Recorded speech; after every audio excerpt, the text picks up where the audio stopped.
So then hopefully the animals will move it to get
calling them fairy penguins.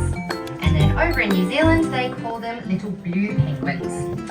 And they use the term blue because of the very, very dark navy blue feathers on their back that they'll be showing you. And all three of these names, they are talking about something very, very small.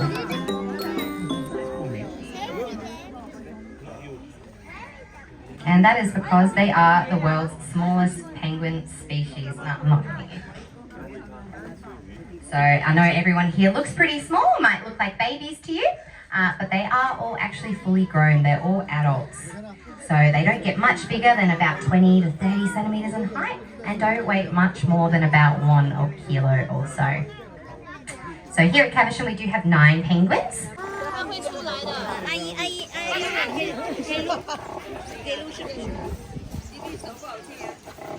So we've got our 2 pelicans here.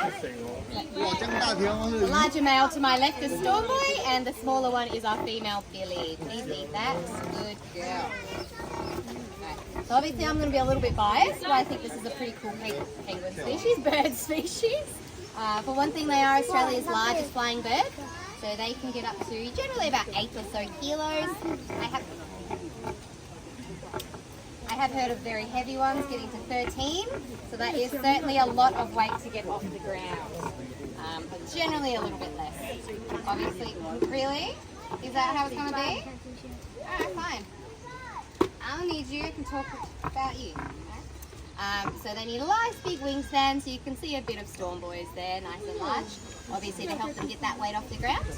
Probably my favourite feature really is their beak. So these guys do have a very impressive beak system. For them to be able to hunt, they're going to fly down to the water, open up that beak, and hopefully get lots and lots of water and then fish as well in there. So that bottom part that you can see that looks kind of loose, that can actually expand to hold around 10 or so litres of water. So that's obviously going to be quite large.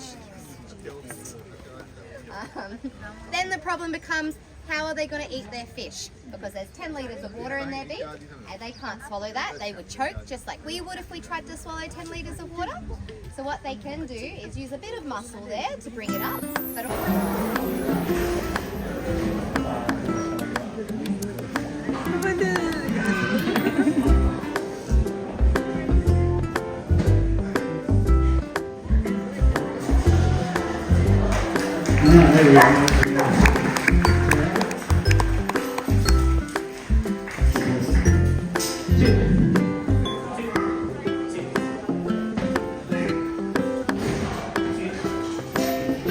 Now, a very important thing we do with the dogs, once they've moved the sheep for us, we like to reward them for doing that. We do that just by giving them a pat, and that just lets them know that we make the job. Off you go. Off you go, guys. And when we do this in time for off. Now, you might be wondering what the horse was doing out there. Nothing at all. The mastering was done entirely by the dog. So what's the purpose of the horse? Well, you can probably guess. It's simply just to provide transport for a stockman or a stock woman just to carry us along, keep us close to the sheep and the dogs, so we're always in control of the mustering. Now the sheep that were just brought in here, they are girls. They're female sheep. Female sheep are called ewes. We also have some boys here. See they come. So this is the old boy. His name is Pete. This is Trev. Trev's the young one. And the boys are called rams. And the reason that we have rams is so that they can breed with the ewes and of course make more sheep. Now when a stockman's out mustering the sheep on the horse, he likes to have some morning and afternoon tea, just as we all do in the working day. The traditional tea that the stockman has is called billy tea. That's because we brew the tea in a billy. This is the billy, so it doesn't matter what type of tea we put in here, it's always billy tea. So when a stockman wants a cup of tea, he'll get off his horse, he'll make a fire on the ground, he'll put the billy full of water directly into the fire. And then once it's boiling, he'll throw in a handful of tea leaves and then he'll pick up the billy full of boiling tea now and he'll swing the billy like this.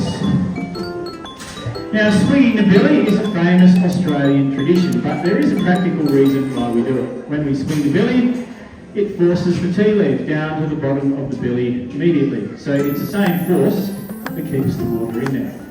So with all the tea leaves at the bottom of the billy, the stockman can get a nice clean cup of tea much quicker. That's a good reason for him to do it. Just to show that I wasn't tricking you, we'll then give water in the belly. Now, unless you want to get one of our visitors to come and try this, you can ask this guy here. Have a go. This one. Yes. Come on, sir. Thank you. Where are you from? Singapore. Welcome. So get standing here for me. Now, sir, there's no trick to this, okay? So nothing bad will happen to you. Okay, Billy's about half full. I'm going to show you first. Keep your arms straight. Swing the belly forward this way around 2 or 3 times and then stop. Now when you stop, don't stop up here. Right here. There we go. Okay, thank you, sir.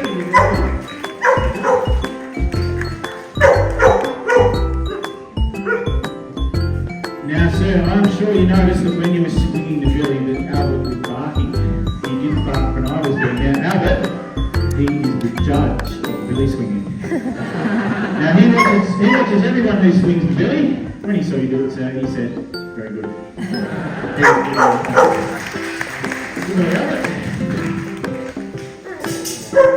Now before I can show you how we shear one of these sheep, we have to move the sheep into the catching pen. As the name suggests, the shearer catches the sheep from in here, brings it through the gate, shears it over here.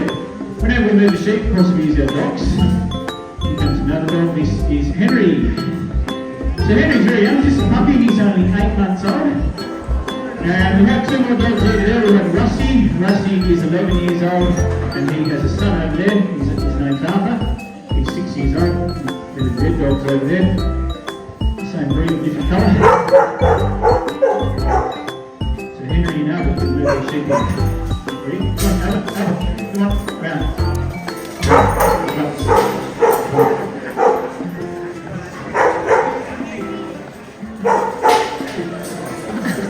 Right, there we go. Good way, Albert. So once again, you can see the sheep will always move away from the dogs. That makes it a lot easier because the dogs do the work for us. And then we reward them once again with the power to do the shearing. When I pull it into gear, the motor drives the flexible shaft inside this tube, down to the bottom, to the tool that shears the sheep.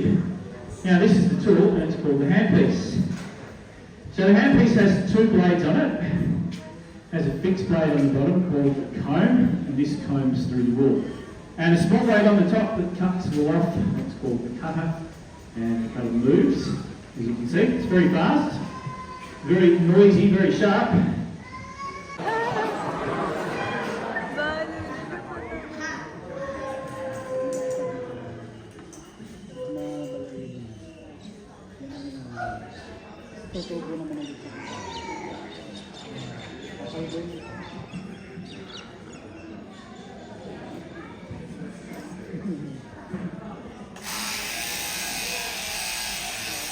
So here we start the shearing by removing the belly wool.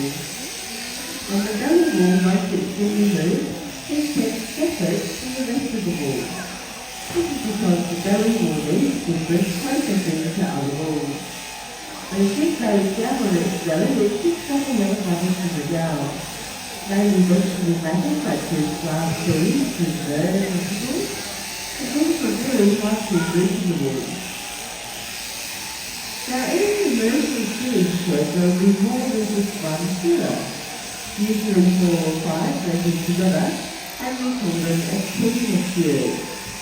They'll start work at 7:30 in the morning, work for 2 hours, have a break for a cup of tea, work for another day. They run out to think of shearing as having a haircut, and when you get your haircut, it doesn't hurt.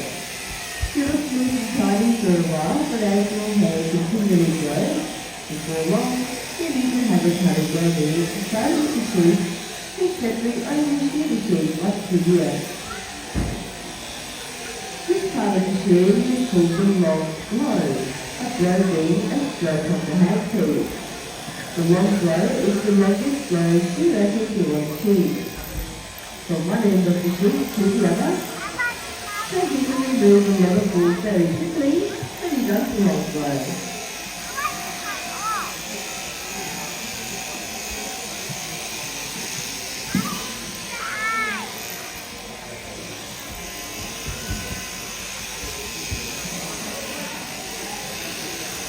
Now, a typical sheep farm in Australia will have about 5,000 sheep, and teams of shearers will travel around from one farm to another. One second. Yes, okay.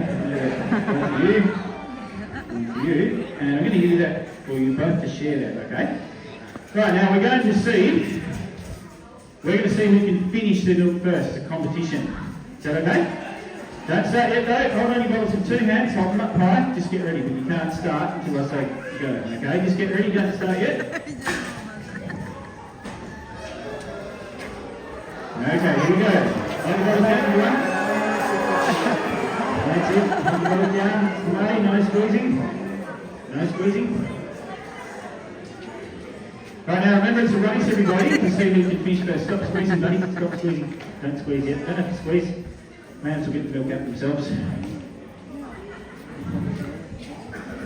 Right, I think this one here is going to be our winner. There we go, we have a winner. Well done, big done. Very good. Really good job there. Okay, who's next? This one maybe? Yes, another one done there.